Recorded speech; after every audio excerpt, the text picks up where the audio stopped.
Hi friends, എല്ലാവർക്കും സുഖമാണല്ലോ. ഇനി ഞാനിവിടെ ഒരു അവിയലാണ് തയ്യാറാക്കാൻ പോകുന്നത്. വളരെ ടേസ്റ്റിയായ ഒരു അവിയലാണ്. എങ്ങനെയാണിത് തയ്യാറാക്കുന്നത് നമുക്കൊന്ന് കാണാം. അപ്പോൾ ഈ വീഡിയോ ആദ്യം മുതൽ അവസാനം വരെ നിങ്ങൾ സ്കിപ്പ് ചെയ്യാതെ കാണുക. അതുപോലെ തന്നെ ആദ്യമായിട്ടാണ് ഈ ചാനൽ കാണുന്നതെങ്കിൽ പ്ലീസ് ഒന്ന് സബ്സ്ക്രൈബ് ചെയ്ത് സപ്പോർട്ട് ചെയ്യണേ. അതുപോലെ തന്നെ അതിലുള്ള ഒരു ബെല്ലൈക്കണും കൂടെ ഒന്ന് പ്രസ് ചെയ്തേക്കണേ, മറക്കല്ലേ കൂട്ടുകാരെ.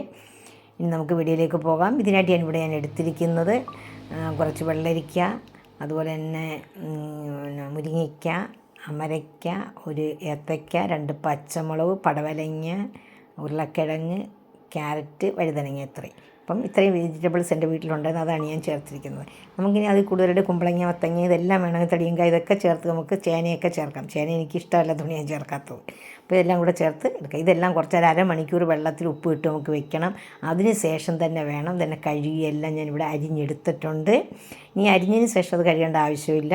എന്തെന്ന് വെച്ച് കഴിഞ്ഞാൽ വെജിറ്റബിൾസിലൊക്കെ വിഷാംശങ്ങളെല്ലാം ഉണ്ടെങ്കിൽ പോകുന്നതിനാണ് ഉപ്പും മഞ്ഞൾപ്പൊടി ഇട്ട് അരമണിക്കൂർ വെക്കേണ്ടത്. ഇനി ഇതിനെ ഒന്ന് കുക്ക് ചെയ്തെടുക്കണം. ഇതിന് മുമ്പായിട്ട് നമുക്ക് ഇത് കുറച്ച് 1 കപ്പ് തേങ്ങയും, ഒരു പിടി ചെറിയ ഉള്ളിയും, അതുപോലെ 2 പച്ചമുളകും, ജീരകവും, മഞ്ഞൾപ്പൊടിയെല്ലാം ഇട്ട് ഒന്ന് ചതച്ചെടുക്കണം. ഞാനൊന്ന് ക്രഷ് ചെയ്തെടുത്തിട്ടുണ്ട്.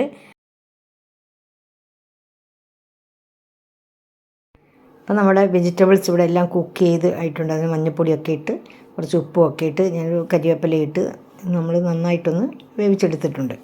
കുറച്ച് വെള്ളം ഒഴിച്ച് വേവിച്ചെടുത്താൽ മതി. ഇനി നമ്മൾ ചതച്ച് വെച്ചിരിക്കുന്ന തേങ്ങയാണ് ഇതിലേക്ക് ഞാൻ ചേർക്കുന്നത്. ഇതെല്ലാം കൂടെ നന്നായിട്ടൊന്ന് മിക്സ് ചെയ്യുക.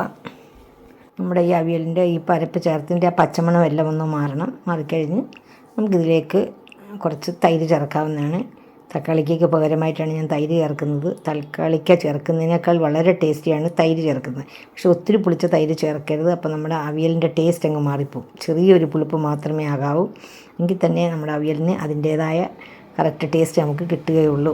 അപ്പോൾ തൈര് നിങ്ങളുടെ കൈവശമില്ലെങ്കിൽ നിങ്ങൾ തക്കാളിക്ക ചേർക്കുക. അപ്പോൾ ഇവിടെ ഞാനാണെങ്കിൽ പുളിപ്പ് കുറഞ്ഞ തൈരാണ് ഇതിലേക്ക് ഞാൻ ആഡ് ചെയ്യുന്നത്. ഇതെല്ലാം കൂടെ നന്നായിട്ടൊന്ന് മിക്സ് ചെയ്യുക. പിന്നെ ഞാൻ ഇതിനകത്ത് ചേർക്കുന്ന ഒരു ഇമ്പോർട്ടൻറ്റ് ഇൻഗ്രീഡിയൻറ്റ് എന്താണെന്ന് വെച്ച് കഴിഞ്ഞാൽ ഞാൻ ചേർത്തു അത് ഉരുക്ക് വെളിച്ചെണ്ണയാണ് ചേർത്തത്. അപ്പോൾ വളരെ ടേസ്റ്റി ആയിരിക്കും നമ്മുടെ അവിയലിന്.